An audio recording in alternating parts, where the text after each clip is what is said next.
What's up, guys? Why is it, and it may be just my perception, that Scott Drew is maybe one of the most underappreciated coaches in the Big 12, if not, among good coaches in the country? Yeah, I don't know. I don't know. Y'all put that narrative on him. I mean, the job he's done over 17, 18 years at Baylor is probably one of the best coaching jobs ever. The level, how he has sustained success over 17 years is incredible. And he's done it the right way, handled himself the right way. Great humility. He's had terrific players through there. He's actually changed the way he's played this year from a defensive standpoint. Not that they don't play the zone, but you're talking about limited possessions. He's a guy, I talk to from time to time and reach out to, and he's been really good to me. I know his brother well, and so his dad actually texted me after we won the Big 12 championship last year, which I never talked to Homer before in my life, and so that was cool. They got a good family. He's done an unbelievable job, and he's got his team. I don't know what, are there 2 or 3 in the country? Probably 1. Are they 1, 2? He's done a terrific job, and so I don't know. That's the narrative, I guess. I'm not saying you personally, but just that, for whatever reason, people have said, I guess, over the years. But I've never seen that. I think he's creative defensively, zone, triangle and 2 at times in the past.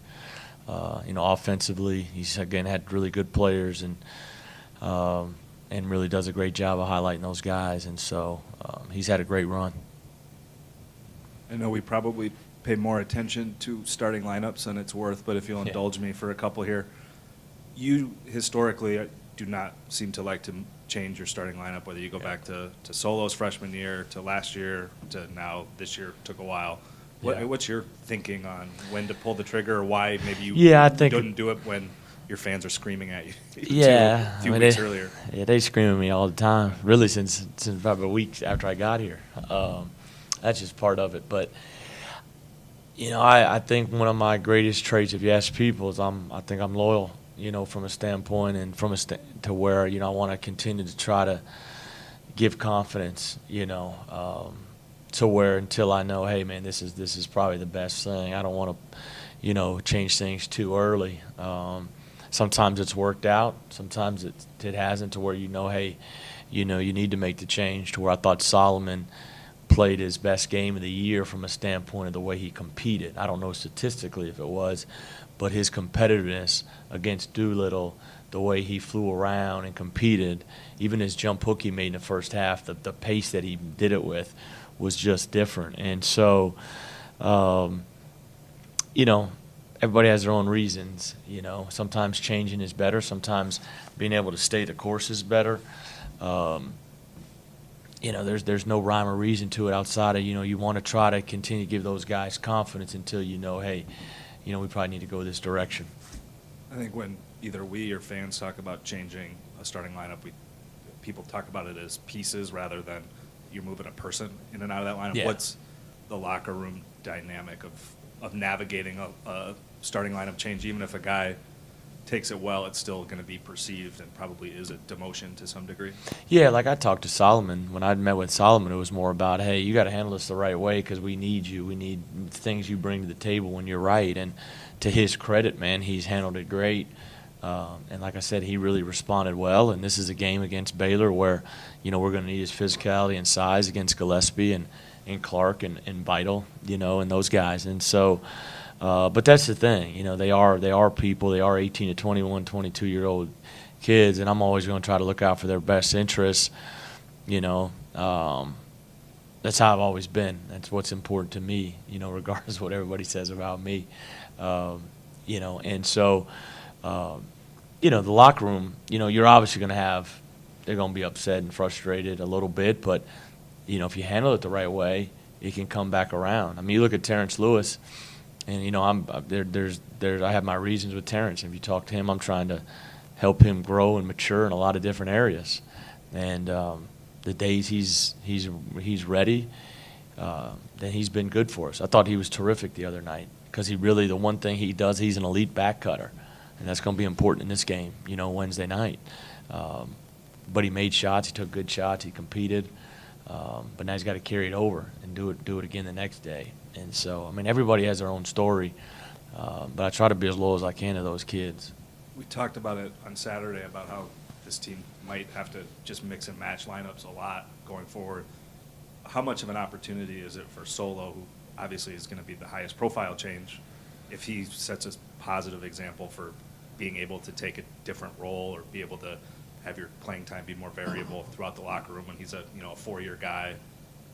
What kind of example can that set for everybody to have to be able to roll with the punches a little bit? Yeah, I think that's part of it. You go back, it's going to be like that. And if you want to be a part of something special, if you want to be a part of an elite team or a special team or an NCAA tournament team, then you're going to have guys have to handle things a certain way and handle them with not that they're not frustrated or it's not tough to deal with, because I tell them they can always come in and close my door and talk to me about anything, and they know that. But, Mariel Shayok last year, we're playing at Ole Miss. I sat him for 17 minutes because we were playing great, okay? And he texted me after the game saying, hey, man, Coach, I get it, I'll be ready to go, so hopefully this can show everybody, be an example for everybody. And so I think Solomon, the way he handled it was a great example. He was into the game. There's a great picture of Zion dunking at the end, Solo's screaming up, and that's how we have to be. And because this team, there is certain games that, we went small for that group, and they were really good in the first half for us. After they weren't early, but I stayed with them, and then they kind of flipped the tide of the game, and we were able to take off and play really well. And so, every game's going to be so different, to where do you need physicality, do you need defense, do we need to spread the floor as best we can? And guys just have to buy into that. And when you do that, man, it makes things obviously easier to coach, but it gives us a chance to be good. Iowa State hasn't had it. I'm sorry. Now you go ahead, Randy. Iowa State hasn't had a ton of success at Baylor recently, and it's predates you. Yeah, that's fine. Way back when. No, it does. It's way Yeah, back. yeah. I know the history. Okay. Too. Well, So I know I won the shot. I get it. Anyway, of the games that you've played down there, which one annoys you the most? Shoot, I think we've lost every game on a possession, hadn't we? In the 4 years, I think every game came down to last possession. Maybe one game, at the end. Oh man, I could go back to my first year here. We had it. I think Nader shot it really, really well down there that year. Then the second year. Obviously the third year may have been a little different, but the third year we played well for stretches. And then last year, I know in my second year, I know LeCompte made a big play at the end of the game to win it. And then I know last year, they made a big play, and then, you got to watch the replay on Bab, But man, we've played 3 really, really good games down there, and so hopefully this one we can get over the hump. The maddest you got after one of those games, I went back and looked, you were pounding the table. It was the game where you guys inbounded the ball and took off running, and the ref stopped the play. You remember that? Yeah, that was Monte and them senior year. Okay. So we're playing off a live break, and I don't know, maybe it happened to me my second year in the conference championship game. They stopped it too, but we're in a live break, either down 1-2, tied, whatever, and they make us go dead ball now to go to length of the floor. So that was tough, because now you're going against a set defense instead of Monte against a broken defense. But there's a couple possessions in both those games. Obviously, as a coach, you look back, wish could have been different. But we've had really good games down there. We've been really competitive, and so I expect the same thing Wednesday. Talked a little bit about those areas you're helping Terrence try to grow in. What are they, and just what have you seen from him over the last month? Because it seems like there have been a couple of big opportunities that he's had and tried to make the most of. They're just trying to get him ready to compete once he walks out these doors. That's really what I'm trying to do with Terrence. Basketball is basketball, just trying to get him ready to compete. compete as a young adult. That's my number one thing with Terrence, and try to pour into him and get him understand things that, you know, everything you do needs to be able to translate into to life success, not just you know, college success. You know, what are you doing to put yourself when you leave here to be successful? You can't act like this, or you can't do this, or you can't do this. You know, and trying to help him mature and grow.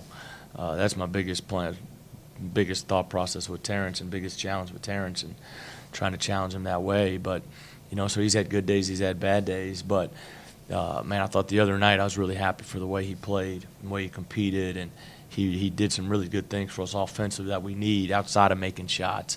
Everybody corrals Tyrese so much, you got to have movement with him away from the ball. And Terrence was able to get 4 points on back cuts, which is huge for us. What have you seen from Baylor that, you know, they have one loss on a neutral court, and Yeah. I guess what's made them the number 2 team in the country right now? I mean, they're good. I mean, I watched the Washington game last night, and so they're up really 10 with 6 minutes to go, and just didn't score down the stretch. Had some opportunities, and, you know, it sometimes comes down to you make an open shot. That's like, can you make one shot to close the game? And, you know, they missed some shots. But, number one, they got really good guard play. I mean, you know, Butler, Teague, Mitchell, you know, Bandu, Meyer, those guys are really good. And then they bring a physicality with the way they rebound the ball with Vito, Gillespie, Clark. You know, defensively, it's probably one of his best teams. Like I said, they probably only played a handful of zone this year. It's more about pressure, man, keeping on a side a little bit, trying to play like Texas Tech has played in the past of, you know, ice and ball screens. We got to get great movement. We got a great cutting. I thought we moved the ball very good the other night against Oklahoma. You know, we'll do drills this week where it's about ball movement, no dribbles. Any dribbles, you know, unless it's getting downhill to the rim, and that ain't good, you know, because now they're getting loaded up again. It's got to be ball movement, and cutting, to try to keep them in rotation as much best we can. But defensively, they've been terrific when you look at their numbers, and they're just physically can overwhelm you on the glass, I think. And then obviously their ability to shoot the basketball, you know, and they can spread you out.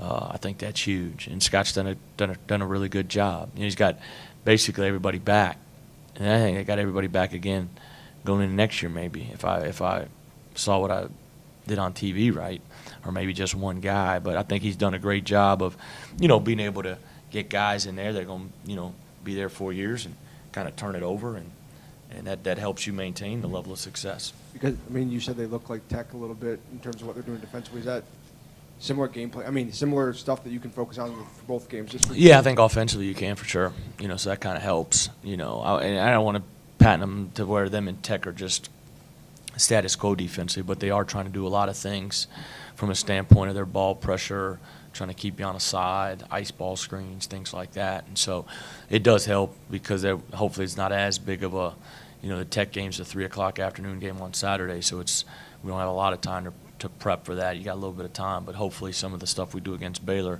can help. You know, it's a great week for us, you know, but, you know, we played well in Lubbock. You know, we talked about Waco. I know we're flipping gears when you said Tech, but we played well down there. But I think this game will help for you know, this game, both these games can mirror each other a little bit. I know a lot of times last year you talked about wanting Tyrese to shoot more. Is patience a virtue for him, though? Because even the other night, I don't know if he got a shot up in the first 7 minutes, but he ends up with an efficient 15 and 8, and that's kind of what he's giving you, if not more, night in, night out. Yeah, he's got to be aggressive, though. I mean, there's some things, even when, you know, I usually go home and I'll play the telecast just to listen to that, and then I'll watch the video on my laptop. And there's a couple possessions where, I mean, he's turning down 10-foot floaters or pull-ups that, you know, we end up getting a decent shot, but he probably turned down a great shot. And so I think he needs to be aggressive in nature. I think all great players, man, they may take a bad shot or two throughout the course of the game, but, you know, he doesn't take many bad ones, maybe some deep threes, but I think he needs to always be in attack mode and be aggressive. He's proven that he can do that. But he's also obviously a willing passer when you look at averaging 7 assists, 8 assists a game. I just think he has to know when we need him to make plays for us to score. You talked about the cutting against Baylor's defense. That's something that I think I mean, Terrence has done pretty well with really in his entire time that he's been Yep. here. How rare is that to find now in kids before they come to college that they just kind of have that innate ability to like see those cuts? And then how can that fit with what Tyrese does as a passer too? He had Yeah, a couple you know. baskets off that on Saturday. Yeah, we touched on that a little bit earlier from a standpoint of I think Terrence has a great knack with that. I mean, if you're in the corner and they're above you, you need to be cutting. And Terrence is athletic enough to where you get back cut and finish, or you get lobs. We haven't gotten lobs yet, but he's finished, with that. And, he knows three-man side. When Tyrese is coming, if I'm the middle guy, I want to try to cut behind the defense. And so we work on it, but Terrence is it's second nature to him for whatever reason. He's really good. He's got a great feel for that. Sometimes, too, like we'll show clips today of about 5 or 6 back cuts. Sometimes he's doing it all the time to where you're bringing your guy in to help, to where if your guy's already there, we shouldn't be back cutting, just stay and get an open three. So he needs to learn when and when to do it all the time for spacing principles. But man, he's really good at it, and that's key because when everybody's turned and focused on Tyrese, he needs movement. From either the games you've played or both in the film you've watched, what do you see why the league is so strong across the board defensively? Is it Yeah. personnel? I mean, no Man. coaching changes, so. Yeah, I don't know, man. The league is, everything is in the, everything is in the low teens. Even Baylor, they're not, I don't know what they're averaging, 73, but you look at it's 67, 57, 59, their last 3 games, but they've been so good defensively too. I don't know, it's sometimes like, hey, Baylor's kind of went away from the zone a little bit and took some maybe, I won't say Texas Tech principles, but they're playing, if everybody's familiar with their defense, to where they're playing like that. Kansas has always been good. West Virginia's kind of reloaded, to where he's got guys who can really guard the ball now. I know Oklahoma State had been good defensive for a while. Bruce Weber's known for how good he is defensively. I think Jamie is too. And so that just leaves us need to get good at defense. Because I looked at numbers today, efficiency in the league, we're 1 in offense and last in defense. I always tell our guys, hey, if we just get to the middle of the pack, we'll be awesome. And so, but we've rebounded it better, the last 2 games. We got to continue to make people miss, though. For this game, maybe not just this game, but for this whole week, are you still going to look to get that lineup experimentation going for guys like Terrence and Trey and Zion to maybe get in there? Are you pretty set on, what this team is, or are you trying to get those guys some more minutes? Talking about starting lineup, or are you just talking about playing? Or just on the yeah, floor? I know you said yeah. I think it's more just handle like we did the other night, to where, hey, man, we're going to sub, and if these guys are playing, give them confidence to play, and then, go with what's working. But try to give those, try to see if we can stretch our bench out and give them confidence so we can stay fresher, so we can compete better. I thought the other night we just competed so much better. We had great attention to detail on Doolittle. They missed some shots, but that was really, we wanted certain guys shooting it. But man, our energy was great. Our energy was great, and our ball movement was really good, and our pace was good. And so, I don't think we're trying to change anything. Just kind of go how we went, kind of feed off the other night. And that doesn't mean if the bench goes in and plays well, then you roll with that. If not, then you go back with, to the beginning and go from there.